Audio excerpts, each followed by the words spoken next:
This is WENY News at 11. Good evening, everyone. I'm Aisha McKenzie. Thanks for choosing WENY News at 11. A few weeks ago, we introduced you to a dog named Hope. She was found starved and abandoned, but a local family decided to foster her and nurse her back to health. And WENY's Leanne DeRosa checked in with that family today to see how Hope is doing. Leanne? Aisha, it looks like there's hope for Hope. Her transformation is like night and day, and it's only been 3 weeks. Take a look. When Hope was found, she was only skin and bones, weak and shaking from the cold. But now 3 weeks later, we brought Hope to the vet last week, and then she had gained 12 pounds. So she's got another probably 15 or so to go, maybe 20. A different dog than 3 weeks ago, for sure. She's definitely a quieter dog. She's not crazy, but she can be very playful. She loves her little stuffed toys, right? Her squeaky toys. And there's just light in her face again. I think when she first came here, she was so ill, and so we weren't sure if she was going to make it.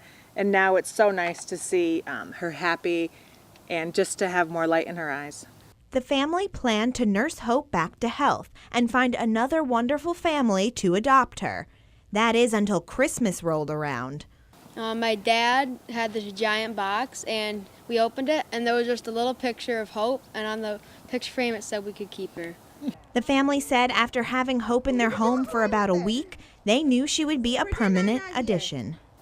I can't imagine her being anywhere but here. This is her home, and she's so attached to us. She follows me around wherever I go, and the kids too. I want to keep Hope because it makes me feel like a hero because we helped her. The kids say this was not only the best Christmas ever for them, but also for Hope. Ellie, how do you feel about Hope? I love Hope. She's cute. I love her little face. The family says Tanner's Paws is still investigating who originally owned and mistreated Hope. And if you would like to foster or adopt a dog, go to WENY.com and click on this story. In the studio, Leanne DeRosa, WENY News. All right, thank you, Leanne. Well, we have now learned the name of the man killed on Christmas Eve at a bar in Candor. The Tioga County Sheriff's Office says 56-year-old Daryl Dayhart from Brooktondale died from blunt head trauma to physical assault at Punk's Place in Candor. 39-year-old Ronald Warner Jr. from Candor was charged with manslaughter in the second degree following the Christmas Eve incident. Warner was arraigned and sent to Tioga County Jail. No other details about the incident have been released at this time. A single-car accident in Groton has 2 men hospitalized today. Tompkins County deputies responded to the accident on the 300 block of Champlin Road in Groton this morning.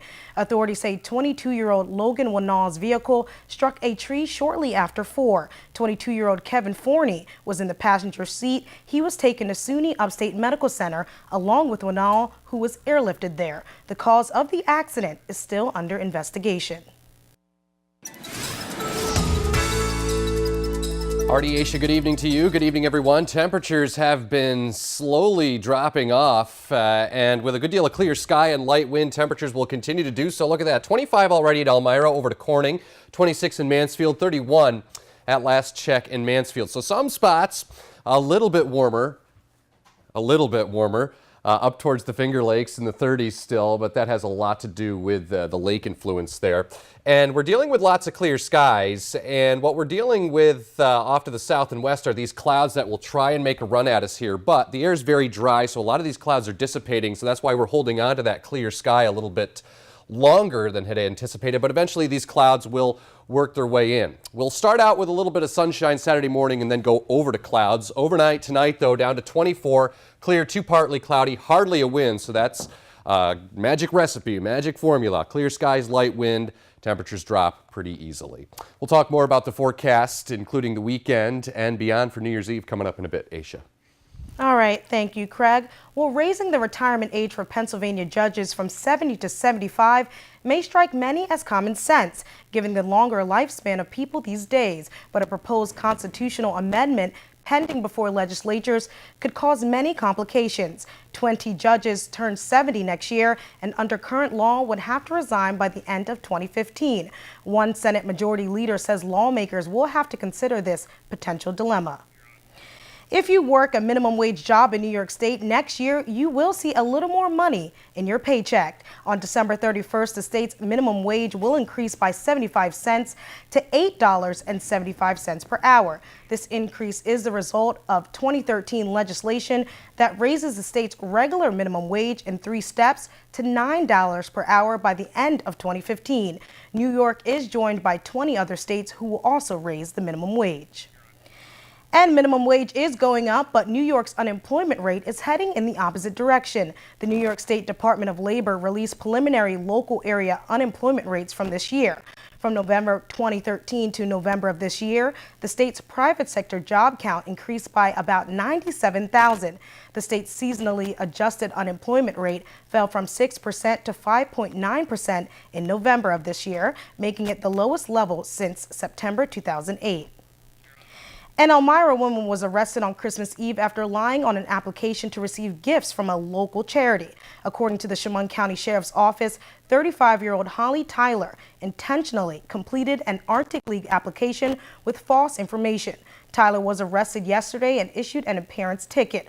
Tyler is to appear in Elmira City Court at a later date. The Arctic League is a non-profit organization which provides gifts to needy children in Chemung County.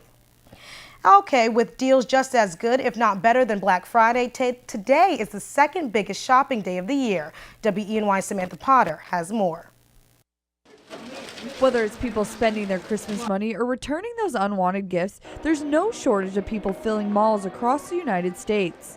According to the National Retail Federation, nearly 40% of customers are expected to return at least one of their holiday gifts. With experts saying fraud related to returning gifts will cost the industry $4 billion, it's no wonder retailers are being more strict with their return policies. When returning gifts, it's important to keep these simple tips in mind. Keep the gifts in good condition and in its original packaging.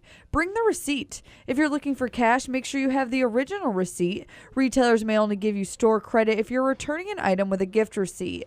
Also important to keep in mind the store's return policy deadline. Many stores extend past the usual 30-day return policy during the holidays, but make sure you check your receipt before heading to the register. Samantha Potter, WENY News.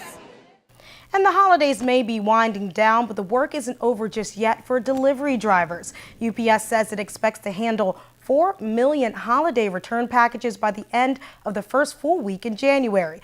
The company has declared Monday, January 6th, as UPS National Returns Day. UPS says it expects people will send more than 800,000 unwanted gifts back to stores and sellers that day alone. And switching gears here, the family and friends and colleagues of New York police officer Rafael Ramos gathered today to say goodbye. He was one of 2 officers shot and killed over the weekend by a 28-year-old man who posted anti-police sentiments on social media.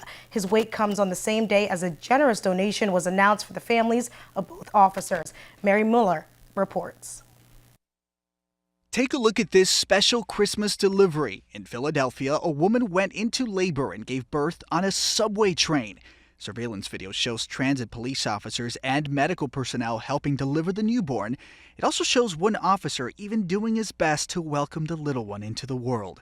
One of the officers said afterwards it wasn't just a Christmas... Sorry about that. That is not the right story, but coming up in just a few minutes, Sony's movie The Interview hit select theaters and was rented all across the nation. So how much money did the highly anticipated film make?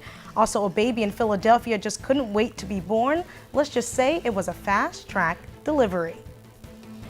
And here's a look at our Crystal City Skycam in Centerway Square. Joe's full forecast right after the break. You're watching WENY News at 11.